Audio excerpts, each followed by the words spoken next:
কেন কেন বারবার আমার এই একই কথা মনে হচ্ছে?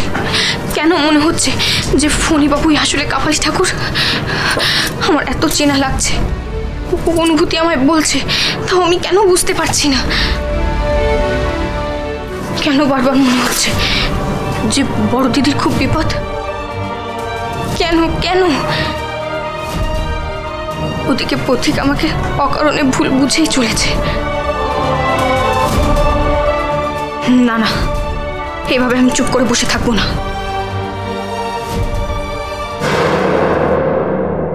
কি হলো বৌদিদি, কি হয়েছে তোমার? আর তুমি ওরকম করছো কেন? আর এত উত্তেজিত হয়ে আছো কেন তুমি? কেন উত্তেজিত হব না বলো তো ঠাকুরজি? সন্ধে হয়ে গেল, তাও এখনো দিদি ফিরল না। কি এত কাজ করছে? আচ্ছা তুমি আগে বলো তো, বড় দিদি ফিরেছে কিনা? ওমা, সে ফিরলে তো তুমি নিজের চোখেই দেখতে পেতে। তোমার কাছে না এসে কি সে থাকতে পারবে? নাও আসতে পারে। দিদি বোধহয় আমায় ভুল বুঝেছে। কেন? সে আবার তোমাকে ভুল বুঝবে কেন? ওই যে আমি বড় দিদিকে গ্রামে যেতে বাধা দিয়েছিলাম বলে। দিদির তো খারাপ লাগাটাই স্বাভাবিক, কিন্তু দিদি তো জানে না আমি তাকে কেন গ্রামে যেতে দিতে চাইনি। এই নিয়ে এত ভাবনার কি আছে? তোমার নিশ্চয়ই মনে হয়েছিল যে দিদির এইভাবে বাড়ির বাইরে যাওয়াটা উচিত নয়। তুমি তো তার মঙ্গলের জন্যই তাকে বাধা দিয়েছিলে। তুমি অহেতুক দুশ্চিন্তা করো না, দিদি একটা ভালো কাজেই গেছে। শুনেছি গ্রামের অসুস্থ মানুষগুলো নাকি বটতলায় পড়ে জ্যান্ত শুকোচ্ছে। তাদের মুখে জল দেওয়ার পর্যন্ত লোক নেই। এমনকি কেউ মারা গেলে সেই মরা ছুতে পর্যন্ত মানুষজন ভয় পাচ্ছে। তাদের তো শেয়াল কুকুরে খাবে। এই দুঃসময় তাদের একটু সেবা, একটু চিকিৎসা যে বড় দরকার। এই সময় যদি দিদি আর ফণী দাদা তাদের পাশে গিয়ে দাঁড়ায়, আমি অন্তত তাতে ভুল কিছু মনে করি না। আর কাউকে না কাউকে তো পথ দেখিয়ে দিতে হবে, বলো বৌদিদি? আমি সাহস পাইনি, যে সাহসটা আজ দিদি দেখাতে পেরেছে। আর কাল হয়তো ওকে দেখে গ্রামের বাকি মেয়ে বউরা সাহস পেয়ে এগিয়ে আসবে।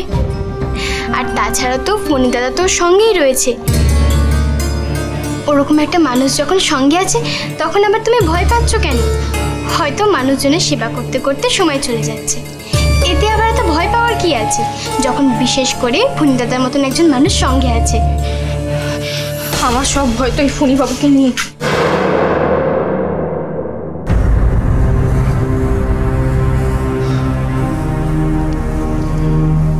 পাচনটা খাইয়ে দিয়েছি, যাও তুমি গিয়েই প্রলেপটা রোগীর কপালে লাগিয়ে দাও।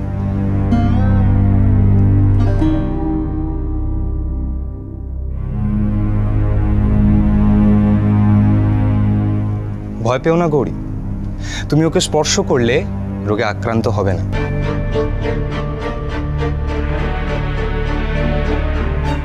গৌরী, এই রোগ ছড়াচ্ছে অন্য কারণে। যাও গিয়ে প্রলেপটা লাগিয়ে দাও, যাও।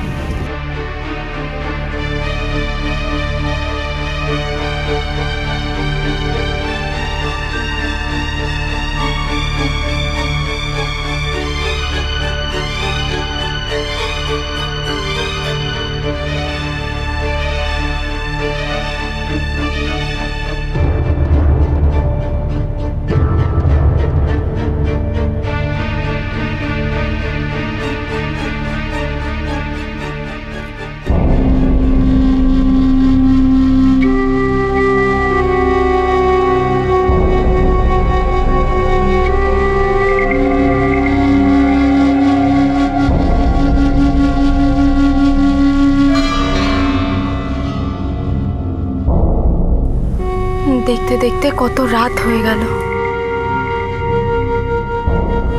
আমাদের কি আজ বাড়ি ফেরা হবে না? চলুন এবার ফেরা যাক। এখন যাব কি রে? অচেনা মানুষের সঙ্গে রাত না কাটালে তো তোকে তোর বাড়ির লোকেরা কলঙ্কের মালা পুড়িয়ে বিদায় দেবে না।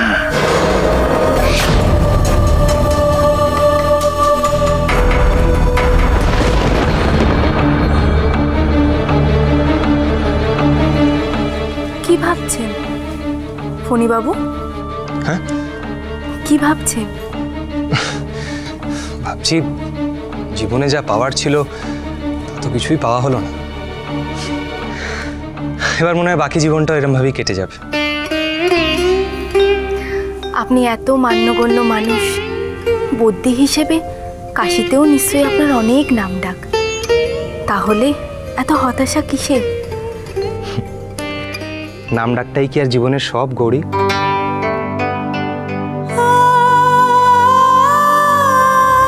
তার বাইরেও তো মানুষ অনেক কিছু চায় গৌরী। নাম, অর্থ, যশ, এই সব কিছুর বাইরে মানুষ সব থেকে বেশি যেটা চায় সেটা হলো ভালোবাসা। ভালোবাসাহীন জীবন কে চায়? সে জীবন তো ব্যর্থ।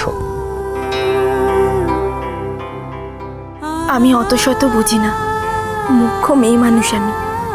শুধু এইটুকু জানি যে সব পুরুষের আমার ভাই নবর মতো হওয়া উচিত। সে যেমন কপালকে তার সবটুকু উজাড় করে ভালোবাসে, ঠিক তেমনই নবকুমার কপালকুণ্ডলাকে খুব ভালোবাসে, তাই না? বাসেই তো, কপালের মতো মেয়েও হয় না। সে যে কিভাবে এক দুষ্টু কাপালিকের হাত থেকে নবকে বাঁচিয়ে এনেছে, শুনবেন একদিন সেই গল্প ভাইয়ের মুখে। এসব কি বলছো কি তুমি বৌদিদি? এমন একটা হাসি খুশি মন খোলা মানুষকে নিয়ে ভয়ের কি আছে? আর এসব কথা তোমার মাথায় এলোই বা কি করে? যে মানুষটা এক কথায় আমাকে বোন বলে ডেকেছে, এত আন্তরিকভাবে আমার সাথে কথা বলেছে, তাকে সন্দেহ করার মতো কোনো কিছুই তোমার চোখে পড়েনি। না না ঠাকুরজি, তুমি আমাকে ভুল বুঝছো। আমি একবারও বলছি না যে ফণীবাবু মানুষটা খারাপ, কিন্তু একবার ভেবে দেখো, ফণীবাবু কিন্তু আমাদের বাড়িতে একেবারেই নতুন, আর গ্রামের কেউ তাকে চেনেন না। আর আমাদের বড় দিদি বিধবা আর অল্প বয়স, সুন্দরী মেয়ে, হয়তো বুঝতেই পারছো সমাজে কি কি কথা উঠতে পারে। গ্রামের সবাই যদি এই বিষয়ে চড়া হয়, ফণীবাবু পারবেন তো একা এসব সামাল দিতে? হ্যাঁ, এটা অবশ্য তুমি ঠিক বলেছ। আমি তো এভাবে কোনোদিন ভেবে দেখিনি। ফণীবাবু বৈদ্য, পালোয়ান বা লেঠের নন। কিন্তু বৌদিদি, নবদাদাই তো দিদিকে অনুমতি দিল ফণী দাদার সঙ্গে যেতে। আর নবদাদার মতন মানুষ কি না ভেবে এমন একটা কাঁচা কাজ করবে? অন্য সময় হলে পথিক আমার কথাতেই মত দিত, সেও নাই বলতো, কিন্তু পথিক আমার উপর অভিমান করে মত দিয়ে দিয়েছে। সে অন্য কিছুই আর ভাবছে না। তোমাদের মধ্যে সারাদিন এমন মান অভিমান চলে বুঝি? এসব কথা এখন থাক, ওসব নিয়ে আলোচনা করার মতো সময় এটা নয়। তাহলে এখন কি করতে চাও তুমি?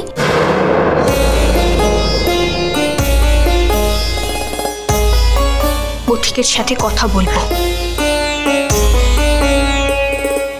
সে না চাইলেও আমাকে কথা বলতেই হবে। গৌরী দিদি এখন কি অবস্থায় আছে তা আমি জানি না। না না, আর দেরি করলে হবে না। এমনি কথা বলতে বলতে অনেকটাই দেরি হয়ে গেছে। আর না, অনেক হয়েছে। এবার কঠিন হলেও একটা চরম সিদ্ধান্তে আসতে হবে।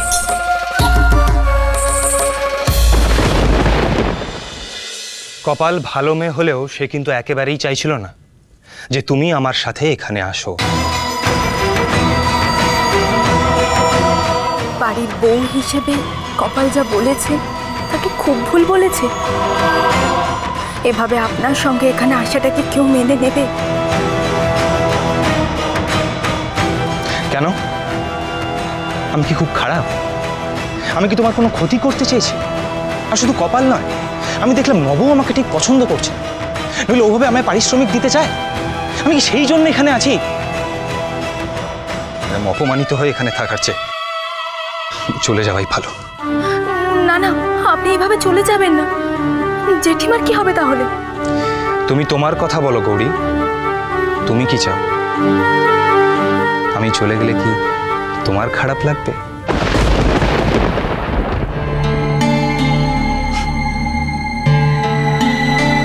যাচ্ছি না আমি এত সহজে। নবকুমারকে আমি নিজের ভাই মনে করি, আর তাই ওর কথায় আমি কিছু মনে করি। আমার কি মনে হয় জানো গৌরী, এই কপাল আর নবকুমারের মধ্যে কোনো একটা সমস্যা চলছে। কপাল তোকে জঙ্গলে থাকতো না? তা তুমি কি জানো নাকি ওর অতীতের সম্পর্কে কিছু?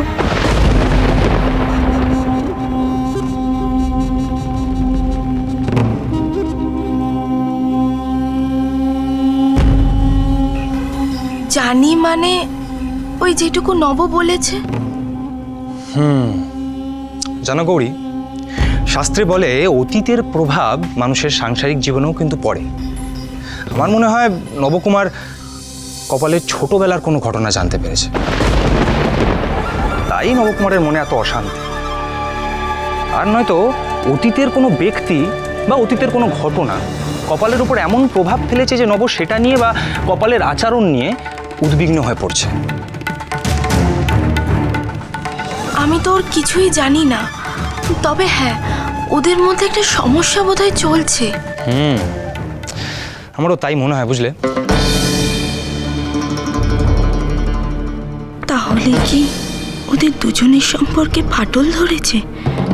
কোনো অজানা বিপদ কি এগিয়ে আসছে ওদের জীবনে?